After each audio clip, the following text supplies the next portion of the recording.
बिस्मिल्लाहिर्रहमानिर्रहीम। औलाद नाफरमान है, बात नहीं मानती, सरकश है, ज़िद्दी है और वालिदैन बहुत परेशान हैं। तो फिर ये आज का जो अमल है, ये जो वजीफ़ा है, ये उनके लिए है।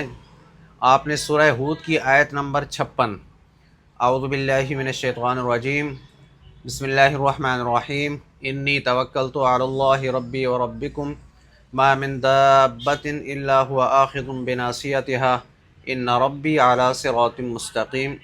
इस आयत को पढ़ना है 21 मरतबा, और पढ़ने की तरतीब ये होगी कि जो भी बच्चा जिसके हवाले से आपने ये अमल करना है, अपने बेटे के लिए, बेटी के लिए या किसी और भाई के लिए, जिसके लिए भी जो सरकश है, बात नहीं मानता, नाफरमान है, और आप ये अमल करना चाहते हैं, उसके सरहाने पर बैठना है।